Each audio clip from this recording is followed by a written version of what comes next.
Musical Talk, the UK's independent musical theatre podcast.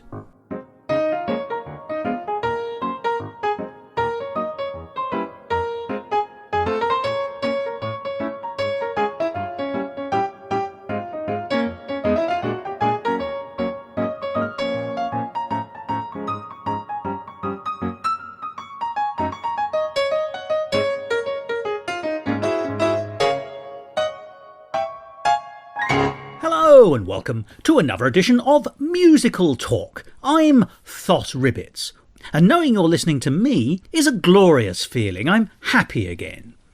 And if you're sharp-witted rather than sharp-tempered, then you'll recognise those words as coming from Singing in the Rain, both the song and the film featuring that song. And that's a clue as to what we're going to be talking about today. Well, recently here on Musical Talk, we've been talking a lot about virtual theatre and how you can catch up and keep up with musicals by watching the virtual presentations online, which are being streamed by a whole wealth of organisations. And very glad I am that that's happening as well. However, streaming videos and streaming theatrical production seems, in a strange way, very new. Whilst it's existed for a while, I don't think most of us have engaged with it in quite the same way as we have recently. But of course there has been a way of recording musicals for people to watch over and over again for years, a century perhaps, and that, of course, is the film, commonly known as the movies, although some of us have moved on a bit to the talkies, and let us never forget that the talkies started with a musical, The Jazz Singer, starring Al Jolson, 1926, produced by Warner Brothers. And what a happy day that was, because that didn't just start the talking film, it started, as I say, the history of musical films. Now, this will seem like 1,000 years ago, but it was only in the last few months of 2019 that the British Film Institute organised a season of showings of great musicals. Both the great American musicals, but also musicals from other countries. And I and a number of my friends, including Musical Talk's Colm Malloy, went a very great deal to a very great many of them. We did, as they say, fill our boots. And it's only the curse of lockdown that's really stopped us reviewing much of what we saw. However, as you know, the thing we do quite often here on Musical Talk is take 2 or 3 related shows or films and then talk about the links between them as far as we can see them. Sometimes this is very easy to do. Sometimes it's very difficult. Well, unusually, the BFI invited viewers to make a connection between 3 films they were showing as part of that movie musical season, and they were DuBarry Was A Lady, Singin in the Rain, and I Love Melvin. Now, I'm going to be very honest with you. I'd heard of DuBarry Was A Lady, but I know it from the Cole Porter stage show. I knew they'd made a film, but I'd never seen it. Singing in the Rain needs no introduction, but I Love Melvin was a film of which I'd never heard. So, when invited to make a connection between these 3 films, it seemed to me too good an opportunity not to catch them. And so I did, along with, as I say, my good friend Colm Malloy, the noted composer, to see if we could detect the links which the British Film Institute suggested were there. Now, there are a number of links, and we'll be discussing them in the interview you're about to hear in a minute. But the main one, of course, is the presence, or not, of Gene Kelly, one of the greatest of the American musical film stars. Now, he appears in 2 of these films and sort of appears in another. So he is obviously the link. But the connections between these 3 very obscure and very different films, which were made over a period of about 10 years between them, are perhaps much more obscure. And yet there is a real sense of these 3 films in some way connecting into each other. Well, that's me setting out our store for this episode of Musical Talk. I can do no further good by continuing my yabbering at least alone, so I'm going to take that as a cue to shut right up, to allow you to cleanse your oral palate in any way you prefer, so that you can enjoy this conversation with Colm Malloy about the 3 sort of linked films, DuBarry Was A Lady, Singing in the Rain, and I Love Melvin. Enjoy.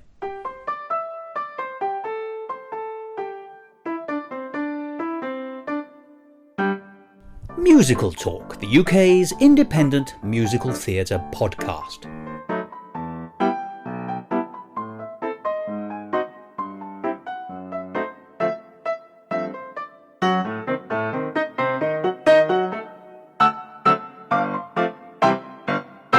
Hello, Colm. Hello, Thos. Have you ever met Melvin? I have. In fact, I love Melvin. It's funny, I have strong emotional connections with Melvin as well. Not Melvin Bragg, though. Well, actually, I do admire Melvin Bragg, but I think that may be a different path. We are, of course, referencing the early 1950s film I Love Melvin, Of which course. I must say I'd never heard of until recently. Me neither. And came up as part of the BFI Musicals! Film series, which is... The greatest show on screen, apparently. Well, we've been having great time seeing it, so I think there is something in their claim. But I remember reading the catalogue when it first came out. Funnily enough, I do mean a paper catalogue, the forthcoming attractions kind of thing.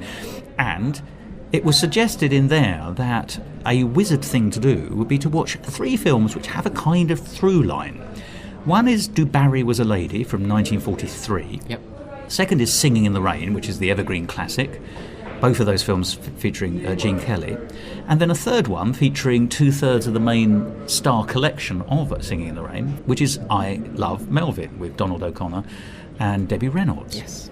And so that's exactly what you and I did. We did go and see all 3, not on the same night. They were spaced out over the course of a few weeks. Yes.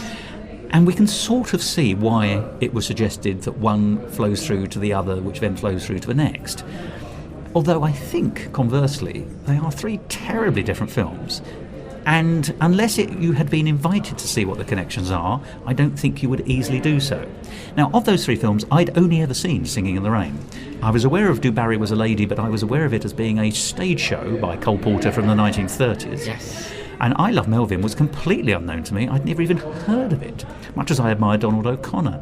I was so grateful when you said that you would join me for this little odyssey. What was your sort of going into the experience position?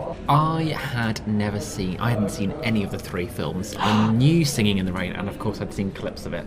But yeah, that is a bit of a slap on the wrist for having not seen that. But I was going into it with a completely blank slate. I only knew DuBarry Was A Lady by name. Had no idea it was connected with Cole Porter. Again, another slap on the wrist. But I was a big Debbie Reynolds fan. I'm not sure what I have Everyone loves big Debbie Reynolds. Well, and I know Gene Kelly from seeing him in On the Town, which perhaps we can touch upon in relation to DuBarry Was A Lady. Yes. In terms of music and crediting composers, of which I have many mixed feelings. I think, well, shall we go straight in Sure. with DuBarry Was A Lady? We're going to talk about them in the order we saw them, but we will be flitting backwards and forwards as we see connections which need drawing out. But of course, exactly as you've said, and I've alluded to, it's a Cole Porter stage musical, which the MGM company in this case purchased the rights to, and then essentially filleted, stripped out pretty much all the original score, then bowdlerised one of the few remaining songs, which is Katie Went to Haiti, and jigs... Stuffed. Well, yes, I think that's fair, actually.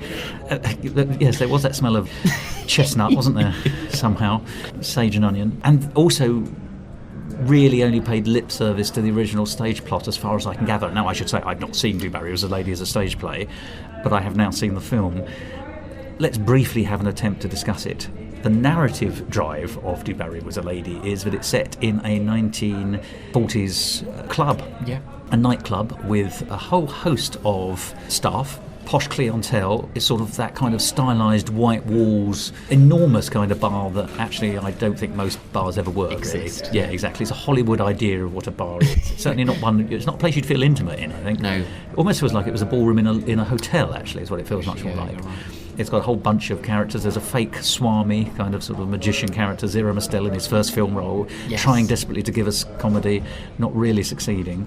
And the essential story, such as it is within this context, Gene Kelly is a dancer with very few prospects financially, who's in love with the Lucille Ball character, who's the diva. She's the singer. At the featured singer, so she's got a big reputation. So they are in love with each other, but she can't possibly marry him because he's too poor. So she's after one of the... she's basically looking for a kind of rich sugar daddy character. Yes. And has one on the go kind of thing. And then there's a whole bunch of comic characters, including Red Skelton's character, who is the bellboy. This goes on for ages, and you get a whole lot of variety turns, essentially. You see Tommy Dorsey and his orchestra, and then there's a very odd, I think they're called the Oxford Boys, who are 3 singers who do impressions of radio stars of the day from America and sing songs in the style of those stars. Yes. very esoteric. That hasn't aged well, that particularly. So there's lots of this kind of thing. But there's an odd little love triangle developing whereby the Red Skelton character wins the lottery, I think, makes a lot of money somehow, so starts swanking it up. Also wants to go out with a diva and therefore tries to slip Gene Kelly's character a Mickey Finn, essentially. Yes. Even refer to it as a Mickey Finn. A drug of some variety that will knock him out for ages so that he can plight his troth, as nobody says anymore. But in a comic moment, it's Red Skelton's character, the rich bellboy who takes the Mickey Finn. Yes. Goes into a delirium where he imagines he's Louis XV and that May, the Lucille Ball character, is Madame DuBarry, his then present concubine? Is that the right word? Mistress, anyway. Sure, yeah. And the Gene Kelly character is a kind of local rebel of sort of great renown, playing the Black Arrow, I think he's called. Yeah, Robin Hood-esque. Yeah, exactly. That's who it's borrowed, because he's still using arrows in the 18th century, so it's all very strange. But I mean, that's the least of the anachronistic worries in that scene. That is true. I mean, the first 10 minutes of it are Red Skelton chasing Lucille Ball but round a trampoline bed. Yeah. For no obvious reasons. Well, I think attempted comedy. And then there's a kind of uprising, and then at the very end, just as it's all about to hit some kind of climax and Louis XV is in danger, Red Skelton wakes up, and it all very quickly resolves in the most... Well, he loses his money because the taxman takes it because of war taxation. Yep. So he's exactly where he was at the beginning, and they all decide to be friends. Cue a quick chorus of friendship. The end. Yeah. Is that a fair discussion of the plot? I would say so, yeah. Possibly fairer than it deserves. Yeah, maybe. But we'll be talking about the connections with other films in a minute, but what did you make of it? It was good fun. It was quite difficult to get into and connect with, and I think one of the big flaws is it relies heavily on slapstick physical comedy, which I just think we spoke about a lot afterwards, and I think we are past that on screen. I think on stage it still works for the most part, and I think you do get comedy shows now that still rely on it to a degree, but it was saturated with physical slapstick comedy. It's also a matter of taste, isn't it? And neither of our tastes move in that direction, I think. Quite possibly. But can I just briefly say, because that signifies something important, that oddly, Red Skelton, who's just the sort of cloakroom attendant character, bellboy character at the beginning, turns out to be the main character in it, quite unexpectedly. But bearing in mind, he gets top billing with Lucille Ball and Gene Kelly. It turns out that Gene Kelly is the least of the three. Lucille Ball is significant, but only because of what they say she is, rather than what we much see her doing. And then Red Skelton basically steals the show for the second act. There's kind of a lot of misdirection in that sense, and we're not quite sure who to watch. It opens with Lucille Ball imitating a bit like a Vaudeville Act. She's pretending to be this kind of Marie Antoinette character, and we think, oh, it's all about her. And then we get Gene Kelly, which is obviously the recognisable face, and we think, oh, it's about him too. But it's not until later where it's... Again, I would call that's a flaw on the writing in that sense, which makes it a bit of a slow-paced slug for the most part. I agree. I think the pace is the real problem with it. Now, as far as I can gather, the original show, Cole Porter show originally, is they get into the Louis XV world very, very quickly. It is still the same setup in a nightclub kind of thing, but the Mickey Finn arrives very quickly, and then most of the fun is to be had in the what we'll have to call the dream world. Because it's so late. It is in the film, and I wonder, it feels like a bolt-on, doesn't it, in the film? Yeah, and there's so much of the variety show beforehand with the orchestra as well. They're great for the most part, but they get so much screen time, as do the trio of men who do the Oxford Boys. Yeah, there's so much of that. I could kind of be okay with a film that if DuBarry Was A Lady was just a variety piece that took place in a bar with complications, I think I'd be fine with it. But it's all of this added stuff that is delayed, which just ruins it for the most part. I agree. The other thing that ruins it, which is not to say we didn't enjoy it, we enjoyed it, but the thing that ruins it is the absolute scuttling of the Cole Porter score. So there are a million songs that came out of DuBarry Was A Lady, but the three we're treated to, the only three survivors from the Cole Porter canon are Do I Love You, which Gene Kelly sings to Lucille Ball. That's right, at the piano. Would you like to mention that? He wheels a piano into her dressing room, doesn't he?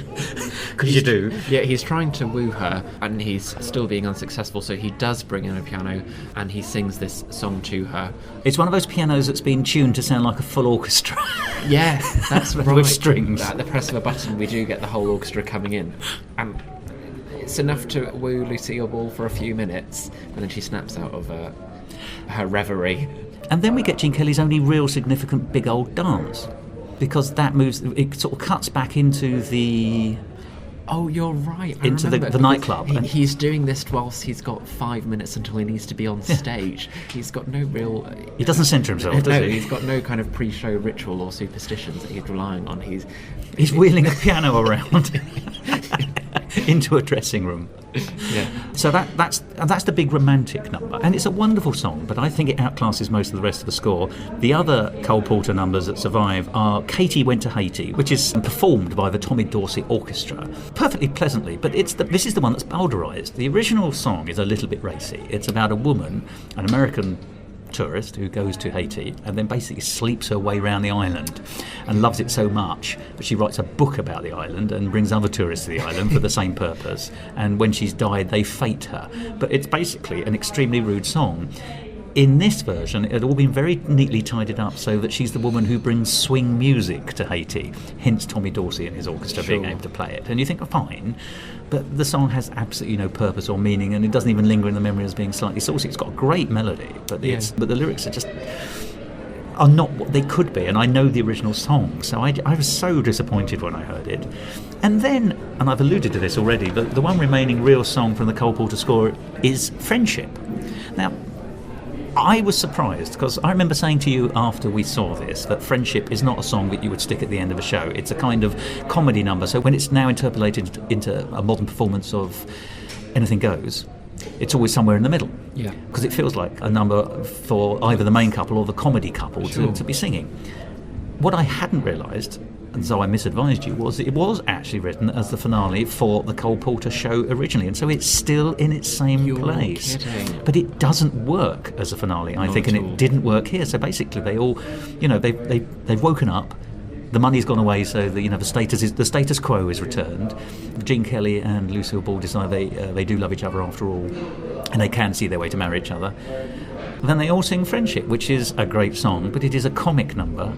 And it should be sung between two people, and it's here sung by everyone, including Tommy Dorsey, who very ineptly follows the choreography that's being portrayed by the others. You can actually, because you're not watching him, you're watching the central characters, but you can see he's looking at them all the way through to, all right, it's this hand movement now, and it's, all right. So he's always ever so slightly like Corporal Jones in Dad's Army. He's always one step ever so slightly behind. Yeah. But I think we were too busy going, why are we ending with this? Well, I know, yeah, and it's... Yuck.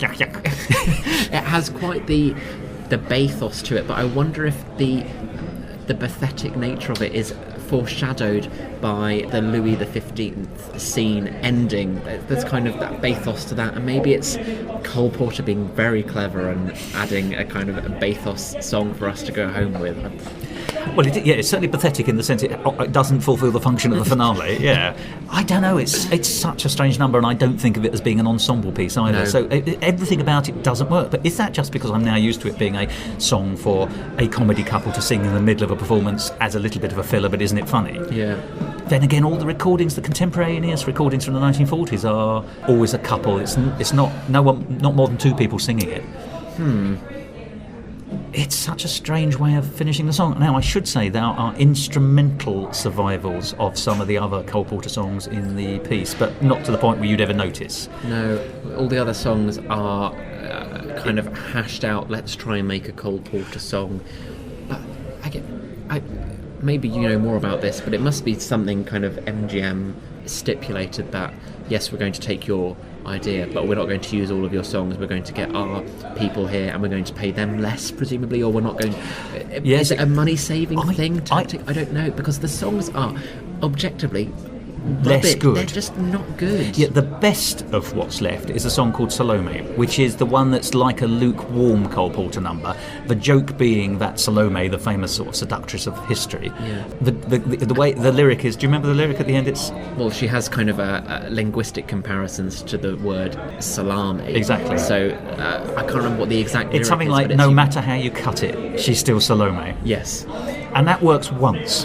What it doesn't do is work repeatedly, and they weren't clever enough to come up with a second punchline. And that kind of song has been done much better by a lot more people, not least Solomon by Cole Porter, introduced by Elizabeth Welsh. And even the Gershwins had a go at somebody called Sam and Delilah, which they basically turned the story of Samson and Delilah into a cowboy number. Oh, great. But still, it works very well. So there are ways of doing it. This wasn't it, and it was the best of what was left. I mean, let's quickly run through the songs. Sure. We had the Oxford Boys at the beginning doing their variety number, which was called Thinking of You, which cut into a song called A Cigarette, Sweet Music and You. Then we got Tommy Dorsey singing performing his signature tune, I'm Getting Sentimental Over You, which then led into a song called We'll Get It. Yeah. The thing we were both... I don't get it. No, I don't want to get it after that. But the thing we were all impressed by, every time Tommy Dorsey's orchestra comes on, we were really impressed by the drummer, who was acrobatic in the extreme, and I've now realised it was Buddy Rich. Okay. And Buddy Rich is a famous, in fact legendary drummer of the mid-20th century because of his percussion gymnastics, if you like. His incredibly expressionful face. Yeah, absolutely. I mean, he seems to have been an amazing drummer. So, yes, that was entertaining. Then we got Gene Kelly lugging his piano around singing Do I Love You. Right. We got Virginia O'Brien, who played... I must say I enjoyed her performance. She was the absolute deadpan cigarette girl who was desperately in love with Red Skelton's character and who he wasn't interested in at all. Yes, and I'm glad you've mentioned her now anyway, because she was brilliant and she got all of the comic moments perfectly. Which is odd, isn't it? Because the other thing we said is, why would you cast Lucille Ball and not give her the comedy? Because they really didn't. No. You know, her biggest comedy moment is running over a bed being chased by Red Skelton, whereas actually Virginia O'Brien was given character comedy, deadpan variety, and just carried it off. Then we got Tommy Dorsey again and Red Skelton singing I Love an Esquire Girl. Now, we are going to mention this again because this was an interpolation by Roger Edens, Ralph Freed and Lou Brown. Okay. But it's that kind of catalogue number that we're going to see again in both Singing in the Rain and I Love Melvin, because it's tableaus of women, as you might see in the photographic elements of the Esquire magazine. So they do the Miss January looks warm in her tweeds, and Miss February is beautiful for Valentine's Day. You know, it's a kind of a slightly cheesy catalogue number, for want of a better phrase. Then we got a song called Ladies of the Bath, which I don't even remember. Afraid not. Then we got Tommy Dorsey again. They got their money out of Tommy Dorsey, didn't they? Katie Went to Haiti, the Bowdlerized version. Then there's Red Skelton sang a song called Madam, I Love Your Crepe Suzette by Burton Lane and Ralph Freed, which was so unfunny. Once again, it's lost to memory. And we only saw it a few weeks ago. Yeah. Then we got the song Rebellion, which was Gene Kelly's marching song, if you like, which once again was nothing. And finally we got Friendship. So are there any songs in the kind of dream sequence at all? Well, there's the Rebellion song and I Love Your Crepe Suzette. Which I can't remember. Yeah, exactly, because I don't remember it being particularly musical, that part. It seemed to just be a run around, a romp. Okay, interesting.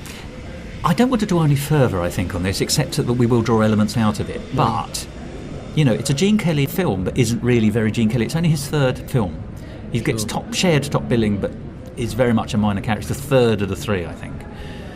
It's got an undistinguished score when it could have had a distinguished score. It does have some standout performances, but even narratively it just falls apart, I think. So we enjoyed it, but it's not a film I would hurry to see again. I mean, what's your take-home on DuBarry? No, I would completely agree. I think really enjoyed some of the performances, particularly, I have to remind me of the name of the deadpan... Virginia O'Brien. Great, Virginia. I thought she was brilliant. But then other people like Zero Mostel were resting too much on their slapstick laurels. There's another word for it, terrible. I mean, I thought he was simply terrible. It's probably not his fault. Yeah, comedy not tonight. Oh, I like what you did there. Yeah, and the snippets of Cole Porter we had were brilliant, and it just frustrates me that there exists a period of film in which that was an okay thing to do, and it happened in things like On the Town, where Bernstein's jettisoned, isn't it? Music is just removed and just really substandard songs are put in place. I don't know why that was allowed to be done, but it happened anyway. But no, I'm glad we saw it. And that happened well into the 60s, because if you go and see A Funny Thing Happened on the Way to the Forum by Stephen Sondheim, it's a terrible Bowdlerized version. Yeah, I've not put myself through that. No. Maybe I shouldn't. Well, if you do, we'll do it together and we'll have some meths handy. But it has themes in it which bring us nicely onto the other films, mostly kind of Renaissance dress, or 18th century France. 18th century France, and dream sequences seem to be the recurring thing. And catalogue songs. And catalogue songs, yes. So let us move therefore to a much more successful, and I think by all accounts much more successful film, Singing in the Rain. Yes. If DuBarry was 1943, then Singing in the Rain is 1952 is when it hit the cinemas, I believe. Yes. different genesis, not a show that existed that had been chopped up and spat back out again. Quite the reverse. This is a proper jukebox musical. Yeah. We were both surprised at this because it feels like a very integrated piece, or certainly everything fits so perfectly. It's like a piece of clockwork as a musical, and it's a joyous, joyous piece. But it's an early jukebox musical in the sense that Arthur Freed, who was one of the great producers of the MGM musical, which for many of us is sort of the golden era of musicals, and had just finished doing An American in Paris with Gene Kelly, which was a jukebox musical for Gershwin, because obviously Gershwin was dead, so you couldn't commission any more. But that was getting good feedback, so they immediately commissioned another film. And so Arthur Freed, who'd been a songwriter historically with Nacio Herb Brown in the 20s and 30s, said, right, we'll do one with my back catalogue handy. You can when you're producer. Yep. But obviously there was no story to go with it, so they called in Compton and Green, Adolph Green and Betty Comden, who at the time were married and then later on divorced but carried on working together, and you can still see them occasionally on videos of Suntime concerts. You can. I think that's what makes Singing in the Rain notably successful, is it feels like an integrated book musical because of Comden and Green. Yeah, who are pretty good at doing that kind of thing. Yeah. I mean, you know, they've also got the chops, haven't they? Because they wrote On the Town with Bernstein originally. Yes.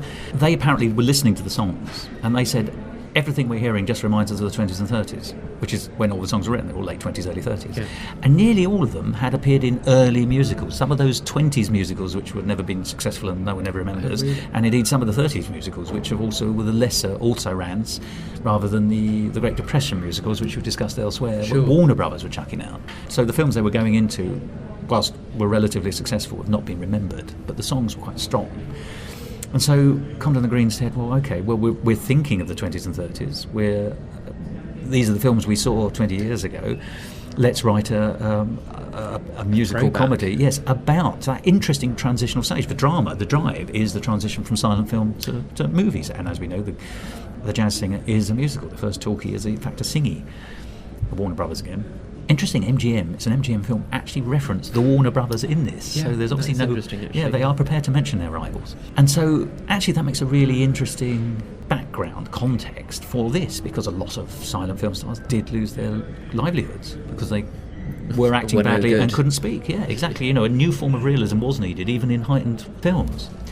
Why so many of those silent comics disappeared. You know, Laurel and Hardy had voices and characters which could transition, whereas Harry Langdon, for example, much less so. Lost on me. Quite. Lost on everyone, I think, these days.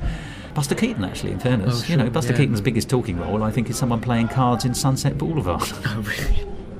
Brilliantly, incidentally. I'm not going to talk about the plot to Singing in the Rain, except where it comes up in our discussions, but we immediately, you know, you've already touched on it, but the most striking thing is that Gene Kelly is one half of a silent film duo, Lockwood and Lamont. He's Don Lockwood, and Lena Lamont is his terrible, terrible co-star with the silly voice. Yes. It doesn't matter because they're silent films, but they seem to specialise in very soppy, highly romantic, highly action French 18th century French film. So we see him almost immediately in the piece, dressed up in his silk knee stockings. Yeah, from DuBarry. Exactly. So you immediately got a resonance there. I think that was... In fact, I think you actually turned to me in the cinema and said, here we go. Did I really? I think I had a bit... I was wearing my cynical hat after seeing DuBarry. Yes. Given we were going into it thinking there was going to be a connection, I thought, well, I hope it's not in any way... A bad connection. Yeah.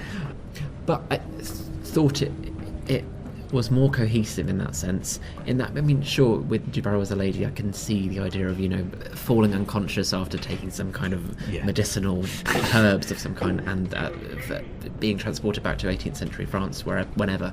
But it makes more sense that the silent films of the time were being conscious throwbacks. Yeah.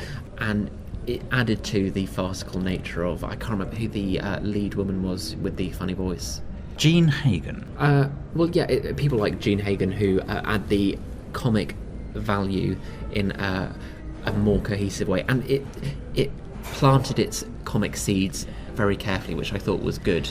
And yes, there was no handbrake turn, which the DuBarry Was A Lady did have. You know, it just changes completely in the second half. This doesn't. It develops, doesn't it? Absolutely. And the songs here, we actually get integrated songs for the most part. I still struggled with a couple of the moments that felt a bit contrived, although it did do moments consciously. What's that bit that's kind of later on where Gene Kelly says, I've got this whole image in my mind of how I want the scene to look. You Were Meant for Me.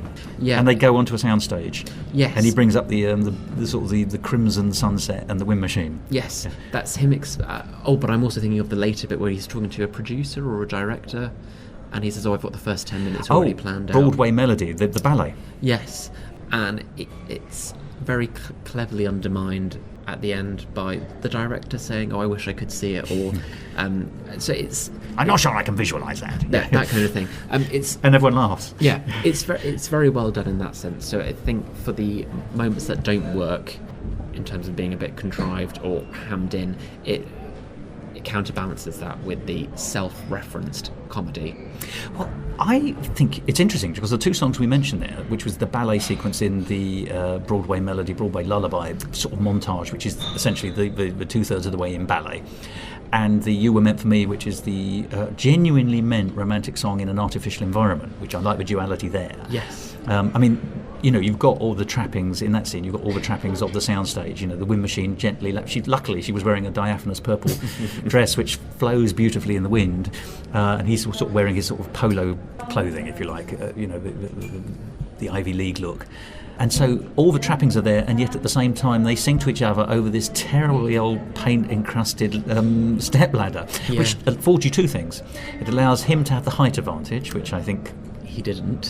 He may not have had, yes, quite exactly in real life. But also, it's a lovely sore thumb of reality in an otherwise completely artificial situation. So the ladder belongs with the song, which is sincere, and not with the background, which is insincere, and yet is actually allowed to transmogrify itself into sincerity. There's a lot of cleverness there, but I also like the fact that whole scene is then mirrored later on in the ballet sequence, where Gene Kelly character dances much more balletically with Sid Cerise. Not at the first moment he sees her when she is the gangster's mole, but later on in some kind of dream sequence, which also has the sunset in the background. And she's also wearing, not very much in this case, I think a white ribbon. Yes, but it has a tail effect, so it can flap in the wind. And he's wearing what I call dancer's blacks. It's just a kind of sort of loose-fitting shirt and trousers thing. So, and they're on clearly a soundstage. It's an imaginary environment anyway, that kind of thing. So it's not real. It's somewhere imaginary. Yeah. And it's a beautiful ballet dance. But the ironic thing there is that whilst this is being portrayed as a sincere ballet with sincere emotions, it then gets all cut out when it fades back into, funny enough, one of his great white nightclubs, almost exactly the same setup that we were talking about in DuBarry Was A Lady, which is where they're meeting the gangsters and various people are dancing.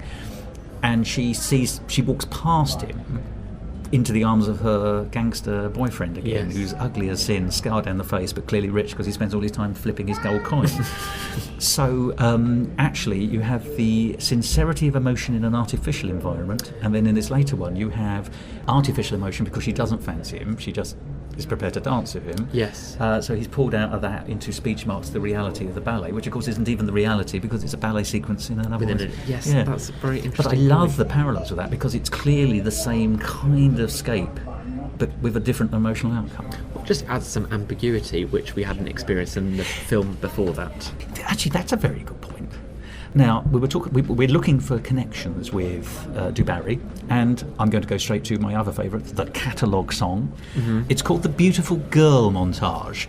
There's a handsome young man in a kind of blue blazer and straw hat who sings basically beautiful girls, I love beautiful girls. It's basically the Roscoe character from Follies, though, isn't it? Follies, exactly. And it is a kind of Follies sequence.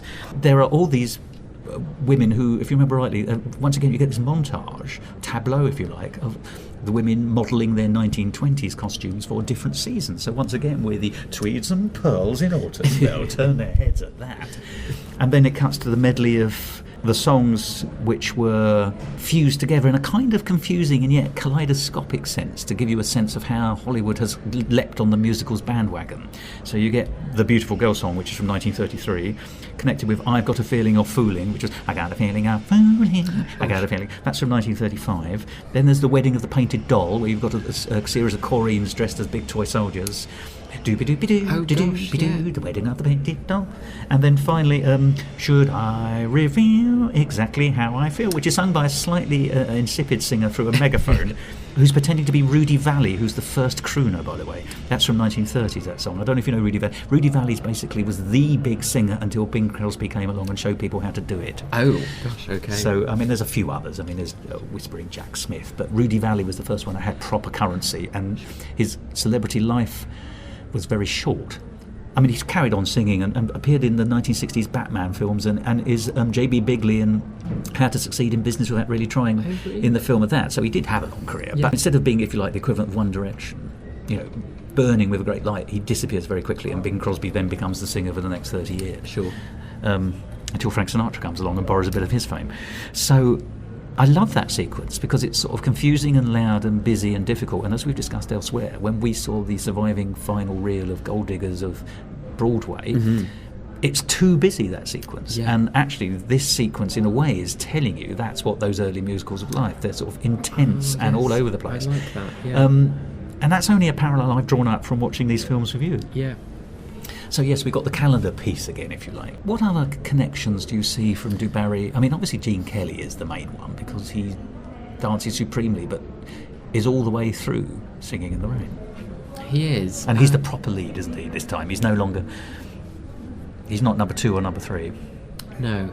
There is another parallel that's only just dawned on me. Lena Lamont, it looks like she's going to be successful at the end because she's been dubbed by the Debbie Reynolds character in their first musical, the Singing Cavalier or whatever it's called. Yes, yeah. And of course her undoing is that she takes it too far and is revealed to have a ghost singer, Yep. a kind of Marnie Nixon in the back, who's Debbie Reynolds. I know a story, and I don't know if it's true, but I'm going to tell it anyway. I had actually heard that Gene Hagen, who plays Lena Lamont, who is being dubbed, was in fact actually the ghost singer for Debbie Reynolds in some of Singing in the Rain, in a marvellous piece of circularity. I actually don't know if it's true, but I'm going to, and someone will, I'm sure, tell me. But if it is true, it'd be amazing. But the Lena Lamont character, she's the central female character in performance terms, but isn't in the film. Then you could argue that in DuBarry Was a Lady, you've got the Lucille Ball character, who's ostensibly this famous diva character, and you do see sing, but not much. But is very much not really the main character in it, even though she's got top billing along with Red Skelton and Gene Kelly. It's fairly moot, but they are odd characters who are not fulfilling what... In DuBarry, it's speech marks, it's real. She's not doing what you expect her to do. In Singing in the Rain, the character isn't doing what she claims to be doing. Yes. And they're kind of filling character tropes or devices. Yeah. I hadn't thought of that. That's a good point. We'll talk briefly about the songs before we move on to I Love Melvin, because I will want to talk about Debbie Reynolds and the wonderful Donald O'Connor. Let's just briefly talk Donald O'Connor. Yeah. Well, I think we were both... Stunned? Well, yeah. Delighted? You put it down to that maybe tastes in... It's not even in romantic interest, it's just tastes in who we look up to as actors and performers has probably changed from the masculine hero to just the more comedic, characterful... softer character? Well, yeah, and I don't think it has to be the side character or the supporting character. It's just someone who has more diversity or subtlety or nuance to them. And Donald O'Connor playing the character of... I can't remember, Cosmo brought... He just was infinitely more interesting in terms of... He didn't have that much character development, but he had more presence that was enforced by his amazing dancing ability, singing ability, great comic timing. He kind of ran circles around Gene Kelly. Well, it's interesting because I've seen the film a lot of times, and obviously I think usually on a first viewing you go for the people you're being directed to look at, and I've always looked at Gene Kelly's dancing for the most part, and he is, there is no doubt that Gene Kelly is the man to go to if you don't want Fred Astaire. As it happens, I do want Fred Astaire, so I have a slight preference for Fred Astaire and the fluidity of movement. That's the traditional argument is that Fred Astaire is the aristocrat of dance and Gene Kelly is the truck driver of dance. And therefore, the one who's more likely to throw himself across the stage on his knees is going to be Gene Kelly. Sure. I mean, it's not absolutely true anyway, but it's a thumbnail sketch, which is a handy sort of shorthand. And I prefer the fluid, I'm going to say languid, but that's not correct, but the fluidity of Fred and the grace of Fred and the elegance of Fred, not just in the clothing, just in the way he moves. Yeah. But Gene Kelly is very much to be admired, but he's a more powerful, muscular, masculine kind of performer. Donald O'Connor is very clearly much more in the Fred Astaire mould, not just because of the build, because he's very slight, Yes. but actually he's much more fluid. Now, in this, he's match dancing, if you like, with Gene Kelly. So he is doing the Gene Kelly moves. Yeah. And I think the only time you see him doing his comedy dance, which is make 'em laugh. Yeah. But that's actually a more series of pratfalls, more than a dance almost. Yeah, and sadly that number gets old quite quickly, I feel. Yes, I agree, and we've all seen it before as well Yeah. on clip shows. But I mean, it's a tour de force, but it's not a good representation of His skill set. Yes. Well, I think it's a very good example of his skill set. Some of it, his vaudeville, but not necessarily the dance element of what he can do. I know it's all dance, but a much more interesting dance and sequence I liked was Moses Supposes, which actually is a new song for Singin' in the Rain. It's one of the very few songs that was written specifically for it, and not by Freedom Brown.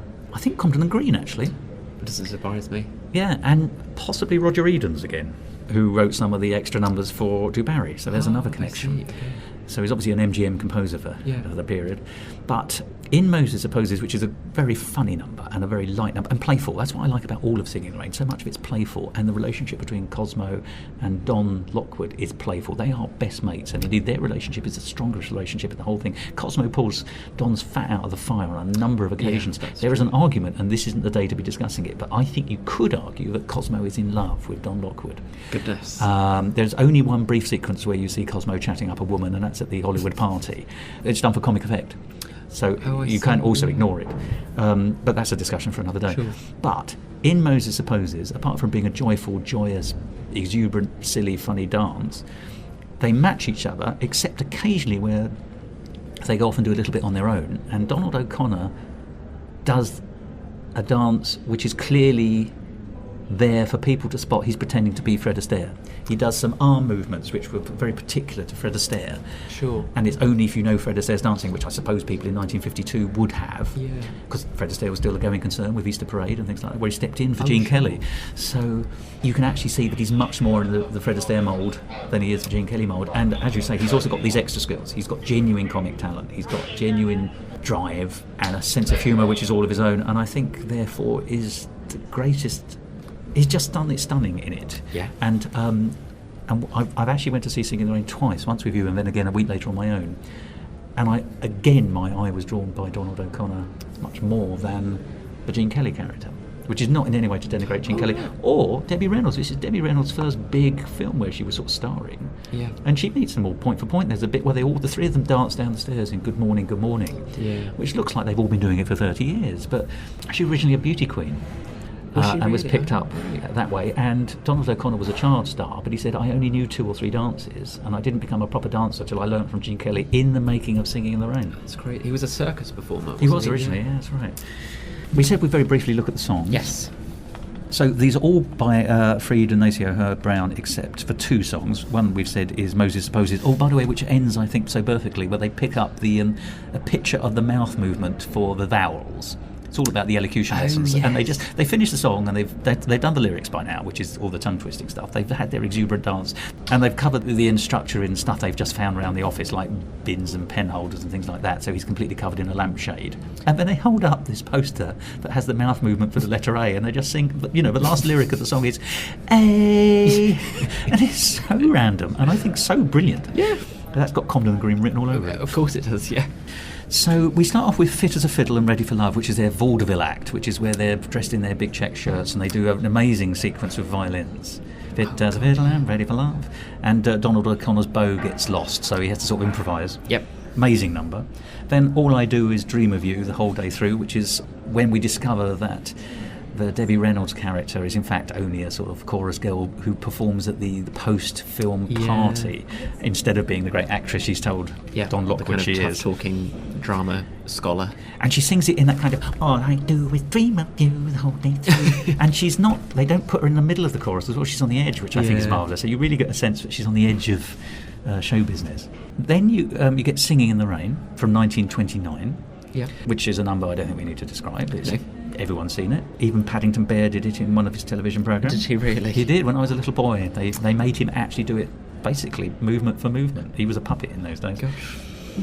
Then Make 'Em Laugh, which is, well, it's interesting. I can't find out who wrote Make 'Em Laugh, because there's a famous story attached to this, isn't there, about how it's a rip-off of Be a Clown, which Gene Kelly sang with Judy Garland in 1948's MGM musical, The Pirate. So Gene Kelly does sing this, but not in this film. Sure. Same song, totally different lyrics. I've seen it described as being by Condon and Green. I've seen it being described as being by Freed and Nacio Herb Brown. I see. But the original was a Cole Porter number, which takes us back to DuBarry Was A Lady, from 1948. Great. But I think because there's controversy attached to it, it's difficult to work out who actually wrote it, because people are running from it. Sure. But apparently Cole Porter never complained, which is why it's just one of those things. My other favourite one of those... There's a nice Cole Porter line reference then. Well, thank you. I didn't actually spot that. Notice. Do you know there's later on, the Dam Busters March has exactly the same tune as I'll Never Stop Loving You, which I think was introduced by Doris Day in a film released exactly the same year, and no one knows which one was written first. But essentially, if you wish it to, you can watch Doris Day singing a love song to the tune of the Dam Busters March. Wow. Not as a march, obviously. Sure. But that's elsewhere. So we said Make 'Em Laugh. Then we've got the Beautiful Girl Montage, which we've already discussed. Yep. You Were Meant For Me, which we've also discussed, which is the one on the soundstage. You Are My Lucky Star, from 1935. I think he just sings it on his own. It's he's just another happy song, isn't it, for Don Lockwood. Moses Supposes. Then Good Morning, the three of them sing when they worked out how they're going to solve their career problems. Then the song from the film, which is Would You? You'd seal it with a kiss, would you? Yes, but it fits that film, though, doesn't it? Yes, I can scarcely remember it. And it's another kind of operetta-ish number, which occasionally turn up in musicals when you don't expect them to. The flavour is just that ever so slightly Viennese thing, which is ironic because it's an American song based in 18th century France, although not written for it. Although it's quite late, it's 1936, whereas all the other songs have been essentially the late 20s and early 30s. Sure. And then you get that enormous sequence we were talking about, the ballet, which is actually a medley of several songs called Broadway Melody from 1939, Broadway Rhythm, which is how it ends, 1935, and then what they call the Broadway Ballet in the middle, which is actually by Roger Edens. So it's two Freed and Nacio Herb Brown songs sandwiching the ballet sequence, which is a special rite. I see. And nobody runs around a trampoline bed. No. So that's a difference. All the better. Yeah. That's Singing in the Rain. I mean, there are episodes and episodes and episodes of musical talk. We can talk about Singing in the Rain in depth, but today it's a compare and contrast. Yes. But it is a great musical and several steps above DuBarry. Absolutely. I mean, when you left Singing in the Rain, how did you feel? I felt like I got my money's worth, which is a lot better. And the music is infinitely more appealing, and again it comes back to this kind of cohesion and integrated. It feels like we're not watching a stage musical being filmed, we are watching a film musical. Yes, I think that's also a very distinct point. It takes us back to a conversation we had elsewhere about Busby Berkeley making musical films cinematic and not just representative of stage, and that this is the epitome of that 20 years later. MGM a couple of decades behind Warner Brothers. Yes, but although when they get their fire going, they do it very well. Oh sure, absolutely. I mean, and it's very easy to see why this is an evergreen. Yeah. I mean, I love it. It's always been a family favourite in my house, and I've loved it as a child, and I love it now as an adult. As I say, I went to see it twice at the cinema because that's really where you want to see it. Absolutely. Which brings us on to 2/3 of Singing in the Rain. Yes. I Love Melvin. And I say 2/3 for what reason? Well, it features Debbie Reynolds and Donald O'Connor. And it's the sequel. Well, it's not a sequel in the sense of it's the next film they did. And if we think of it as a trio, it comes the year directly afterwards, unlike there being a decade gap between DuBarry Was A Lady and Singing in the Rain. Well, this one's actually trading on Singing in the Rain, isn't it? It's actually saying that you've loved these people in Singing in the Rain, we've got them together again, come and see it. Whereas I don't think anyone in Singing in the Rain was saying, do you know, there were elements of DuBarry Was A Lady we really must incorporate into this. So I think, whereas the connection between the first and the second is incidental, the connection between the second and the third is deliberate, I think. Yes. But I would still say there are parallels between even I Love Melvin and DuBarry Was A Lady, even if they are subtler. such as the idea of dreaming, or just thinking towards the past, or being caught in some kind of daydream of sorts. Well, you're right. I mean, let's get straight down to it. The plot, such as there is, it's quite simple. It is a boy meets girl story, and there's not much complication to that. Essentially, Debbie Reynolds' character is an aspiring actress, and you see her at the very beginning in what turns out to be a fantasy sequence, her dream, in fact, yes. where she is a big, big Broadway star, and she sings a song, The Lady Loves to Love. Yes. And it wakes just as she's about to meet Rod Taylor, who was a handsome heartthrob actor of the period. And her mother wakes her up, and you discover she's in her family home. Yeah, it's a very hokey and low-key environment. Funny enough, reminding me much more of, once again, Gold Diggers of 1933. And they all wake up in bed. There's that kind of dawning reality. And then later on, there's another sequence, which is an imagination, a fantasy, where she is, in her imagination, once again, this great, great actress, dancer, singer, great star of Broadway, and she calls for Fred Astaire and Gene Kelly to dance with her, and then I think possibly the most... So this is a third Gene Kelly film with no Gene Kelly in it, but three people pretending to be Gene Kelly with what I would say... Yeah, and another three pretending to be Fred Astaire. The Fred avatars turn up in their dinner suits. The three Gene Kelly avatars turn up in the American in Paris kind of sailor boy kind of dancing costume. The blue neckerchief and the white T-shirt, the Breton top kind of semi-French look.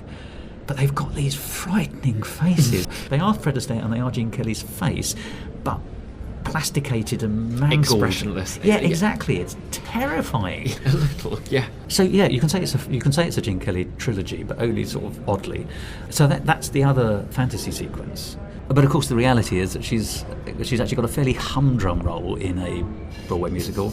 She's playing in American football in a musical about American football. I wouldn't call being thrown around the stage as an American football a humdrum existence. It's somewhat death-defying. Well, it was frightening, wasn't it? Yeah. Yeah, she's on Kirby wires and things, isn't she? Why she wants to be a kind of glamorous Marilyn Monroe in a musical when she could be an American footballer beats me, because the things she does it's all very cleverly choreographed, doctored. Yes, it's something you couldn't see on stage, isn't it? Actually, although it's purporting once again to be a stage show. But she's being flung around by this baseball team, which they kind of rather almost like King Kong carrying. I haven't even seen King Kong, but the image of King Kong carrying the kind of crestful, woe is me. Femme fatale. Yes. Fay Ray. Yeah, she's kind of carried around like that, and then she's flung into the air and spun around and caught by another team member. It's American football, isn't it? So she doesn't she get put through the goalpost as well at some stage? Yeah, she does. Well, yeah. But there's something I like about this show, which I think is a step above Singing in the Rain, in that it's being self-conscious but also self-deprecating. It's kind of saying this is absurd and we know it, and it's making a comic point at the same time. Oh, now I think this is a connection with Singing in the Rain, because I think the thing that makes Singing in the Rain so successful is the playfulness between the characters. I think what you're suggesting, and tell me if I'm wrong, is that what makes I Love Melvin successful is the playfulness between the story and the audience. It's connecting with the audience to say, come and join us in our playfulness, not just watch us in our playfulness. I think to a degree. I wouldn't say directly, overtly. I think, it could be conceivable that they thought it would be a good idea to have a musical about American football, but it is perversely funny to some degree. But that is her life. And she's not a singer, so she's a star on Broadway, but it's very much, it's almost like a stunt character. Yeah. And she goes by the name Judy Leroy, although I think that's not her family name. She's Schneider originally. That's it. Her parents kind of begrudgingly call her Miss Leroy when she... Sarcastically, as well. But alongside that, she... Oh, well, come on, just briefly. Leroy is French for king. That takes us back to Louis XIV, Louis XV. There we are. Should just say that. It does. She lives that life, and... elsewhere in New York, we have the character of Melvin, who's played by Donald O'Connor, who is working as a photographer for, it's a magazine, Look magazine. That's right, which is clearly Life, isn't it? Well, yeah. And he's kind of low rung. Please go and photograph this for us. Well, but his boss, isn't it? He's got a kind of odd, misanthropic boss played by Jim Backus, who's most famous for being the voice of Mr. Magoo, by the way, later on in his career. But yeah, he plays. This is the character that Zero Mostel could have had in DuBarry. It's that kind of odd, strange man who's going to come in and amuse you because he's so strange. Zero Mostel isn't given the material to do that in DuBarry, but Jim Backus is given the material to do it as his kind of sort of misanthropic boss, because he helps him mock up a fake cover for the advantages of his relationship. But he says, I wouldn't do this if I liked you, meaning you're going to get into trouble. There's kind of these kind of throwaway, hateful statements, which are actually hugely funny. Sorry. Yeah, no. But he lives a job as kind of low rung. This is Melvin, yeah. Yeah, and he kind of it goes unappreciated, even unnoticed. There's one point where the CEO, I can't remember exactly, but he kind of talks to his co-worker after having a brief interaction with Melvin and says, who is that? Does he work for me? Kind of thing. And he's even sneered at by the secretaries. Yeah, he is, which is a nice dynamic, which you don't really tend to see. It's normally the other way around. Well, it's interesting to have, I should say, a terrible thing to say, but isn't it interesting to see in a Hollywood film of this period, women sneering at men? Yes. And considering, because it would normally be the other way around, and terrible. But it makes... The status of the organisation shows you where he stands. Sorry. Yeah, and it makes Melvin an immediately likeable character. And an everyman, actually. Yes. Can I say, of the three films, I think he's the first everyman character we meet. I don't think you can argue that the Red Skelton character is an everyman in the first film, because he's so strange, and he wins the lottery for a start. But you could be, or one could be, Melvin. Yes, absolutely.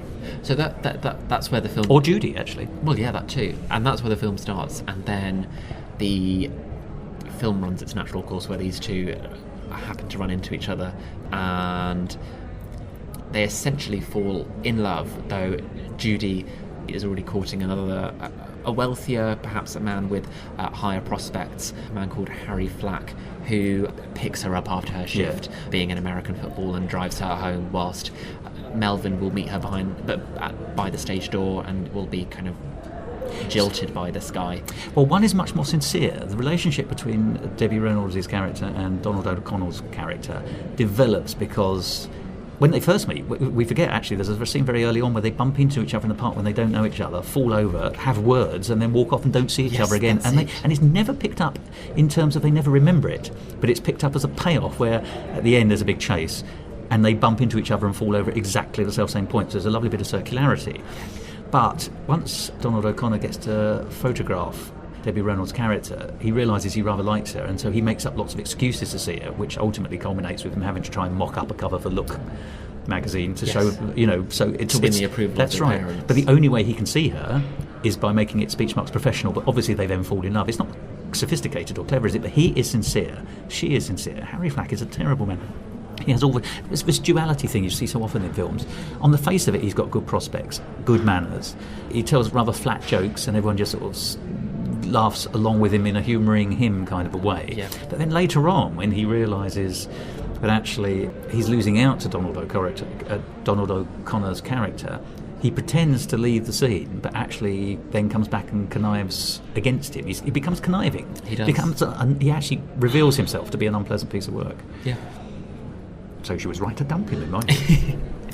And further to that, there are some great characters. You and I both have reservations about child actors. We do. But there is a brilliant Judy Leroy, her younger sister, whose name is... Clarabelle. It's kind of saccharine name, but again, consciously so. She must be about 7 or 8, something like that. But she kind of plays this tough-talking... You correctly attributed her to she would be the older, broad, kind of deadpan comic character. She'd be Virginia O'Brien. She would be. When she grew up, if she was appearing in DuBarry. Yeah. Absolutely. But she has brilliant throwaway lines, and she's kind of tough-talking, streetwise, and the peak of her comic value comes when she kind of admonishes Harry Flack when all of the complications resolve and the story is going where we want it to, and not Cosmo, Melvin and Judy are fated to actually be together. She rather full of humour, sends Harry Flack on his merry way and says rather gleefully, "I'll get your hat," as it were, or "I'll get your." I can't remember. But she does it with sophisticated, mature comic aplomb, doesn't she? Which Absolutely. You don't expect to see in a 7-year-old actor. I mean, I'm going to be honest. I've never liked the Shirley Temple kind of character. All a bit cutesy for my liking. I thought this character was going to be cutesy, and you think it's the period when you're going to see cutesy. It's also in a domestic environment, which the other two films aren't. Yeah. So you think, oh my God, it's going to be domestic cutesy, and they even play with you. So there's a scene where she's licking lollies around a bandstand, and you think, oh God, it's going to be terrible. And then she's wisecracking away, and she's exactly as you said. She's a narrative dynamic. There's for comic purposes too, but she actually has a function. When there's a big altercation in the office.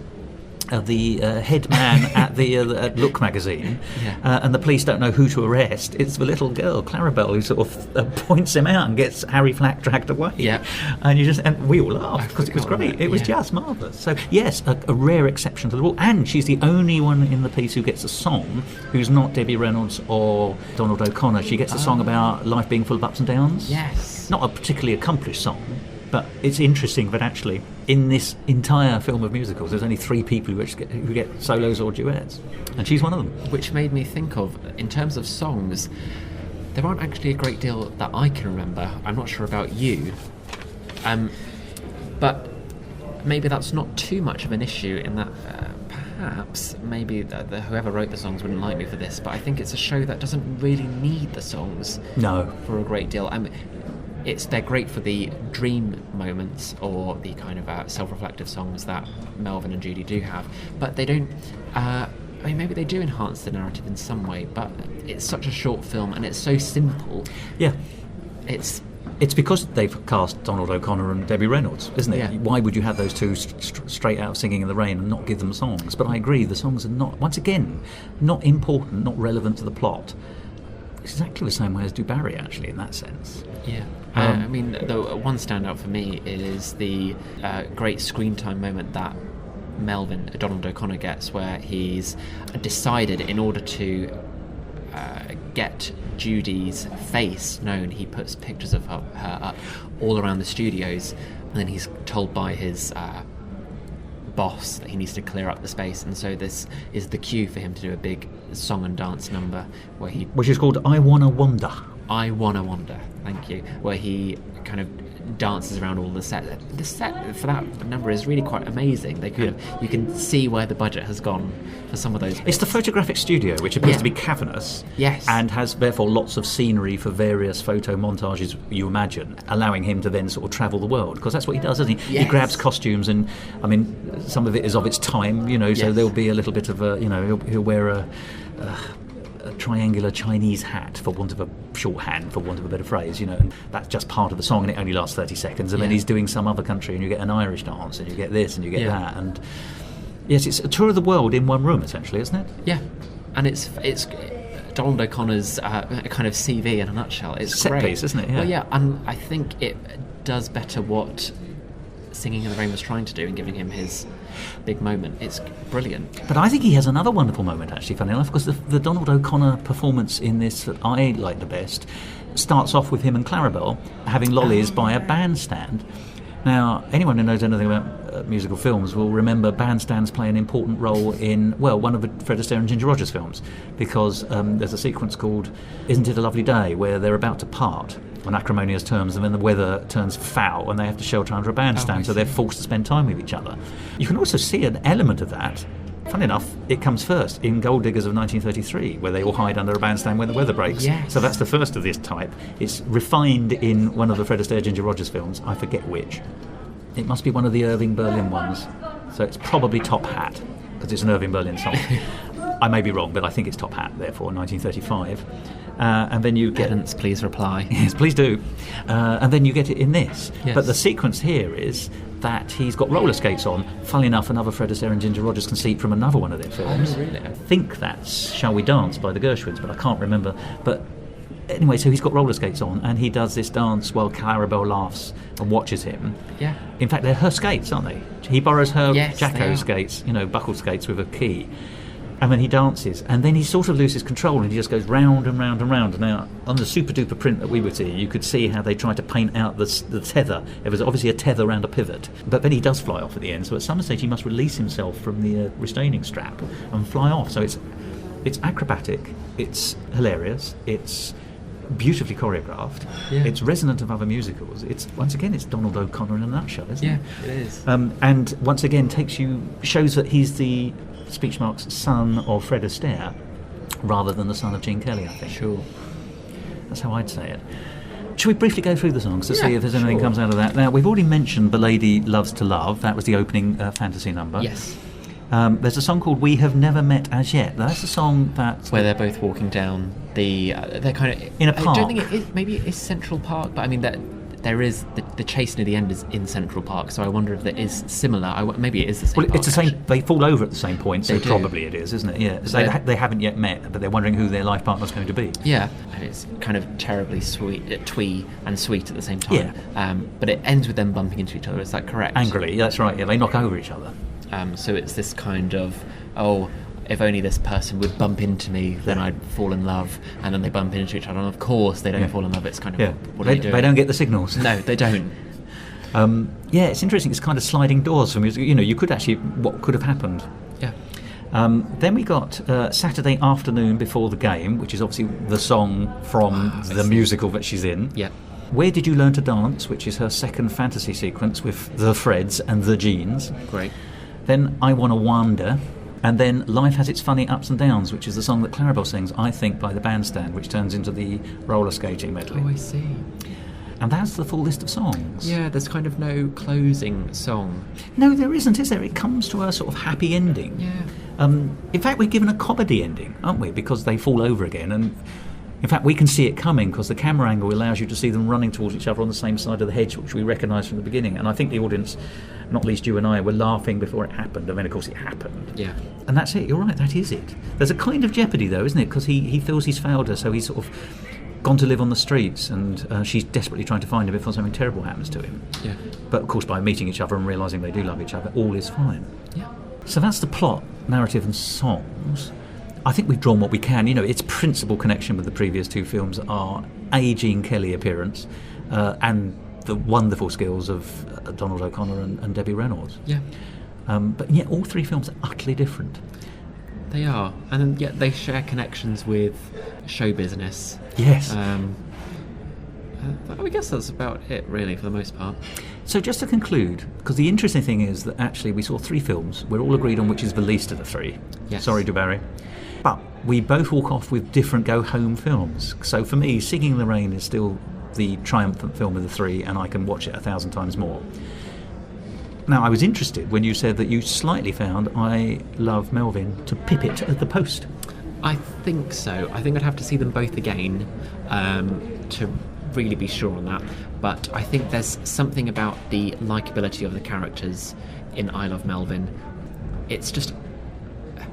I mean, I am a fan of ambiguity, but I think it's just a bit more clear-cut in I Love Melvin in what's going on. Yes, there's no abstract in this film at all, is there? No.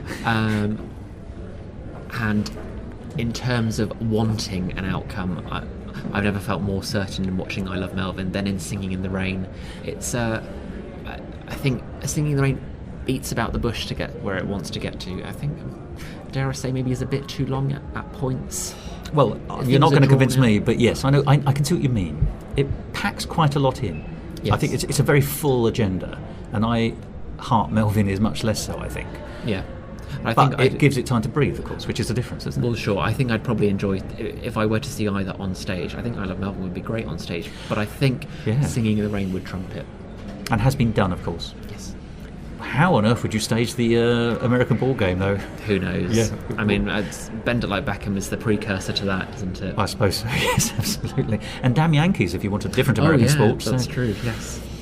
Well, thank you so much, Colm. That's been an interesting wander through a trio of films. Yes. I mean, I'm going to quote actually a lyric from The Bandwagon, another MGM film, which I actually think is the sister piece to Singing in the Rain to me. Mm-hmm. Whereas Singing in the Rain is the great Gene Kelly, have fun, playful film, and it was all about saving a film through musicals. The Bandwagon is the equivalent from a similar period with Fred Astaire. And it's all about saving a stage show. Sure. But they're cut very much from the same cloth. That I find them equally hilarious, equally playful, equally musical, equally charming. And in The Bandwagon, there is the famous song Triplets. Yes. We do everything alike, look alike. That one. It had it's an interpolation in that film. It was done beforehand or written beforehand. Sure. But they've changed them because it's an MGM film. They write a self-referential new lyric. I'm going somewhere with this, by the way, and it is MGM has got a Leo, as in the lion that introduces all the films, but Mama has got a trio, and we too have just had an MGM trio. See what I did there? I did. After many minutes. It doesn't exactly flow off the tongue, does it, this conclusion, but it's worth it in the end, perhaps. Oh, absolutely. So thank you for joining me on that MGM trip. You're more than welcome. Musical talk. Well, there we are. We love Melvin. And by we, I mean me and Colm Malloy. And what a pleasure it was to speak to him. And if by chance you ever decide to do the same thing yourself and watch these 3 films, do perhaps let me know by email or on my Twitter feed. I'd be interested to know what you think about these films. And I should say that seeing Singing in the Rain in a cinematic environment, as it should be seen on a big screen with an audience around you, what happy days they were, ladies and gentlemen, pre-lockdown, is really a delight. It's the way to see the film. And so if you do get the chance to see any film or any musical in the cinema, do take it up. Singing in the Rain was glorious. And, as you heard, I went to see it in the cinema more than once. Well, that's it from me for the time being. But before I bring this episode to a final close, I do just want to trail something that we in Musical Talk will be doing from August. As you know, the quarantine and lockdown arrangements here in Britain have meant that the Edinburgh Festival and the Edinburgh Festival Fringe have both had to be cancelled for 2020. That is a terrible shame, not just because its loss means that the pleasure it brings will not be available to people, but also because it is in its way a trade show for a great many performers, cabaret artists, composers, etc., and, dare I say it, reviewers and enjoyers of musical theatre. However, we at Musical Talk are not going to allow 2020 to pass without some form of Edinburgh Festival Fringe, so I do hope you'll join us in a few weeks' time when I start the virtual Edinburgh Festival Fringe. And I hope that, as a listener, it will almost seem like the Edinburgh Festival Fringe did take place this year. There'll be more details of that in a few weeks' time, but I do hope it's an exciting and possibly tantalising little hint about what we're going to do to fill the gap here on Musical Talk. And we're going to do it in a way that you will be able to join in with. And with that final comment, I say goodbye. And here's me doing so. Goodbye.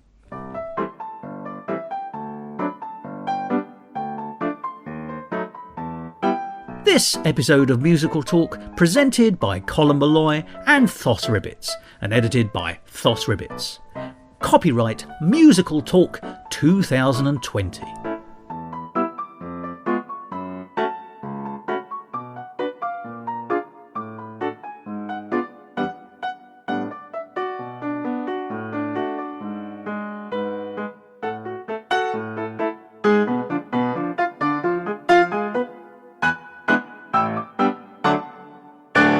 To find out more about the world of Musical Talk and listen to past episodes, go along to our website www.musicaltalk.co.uk or subscribe to us on iTunes and follow us on Facebook, Instagram and Twitter.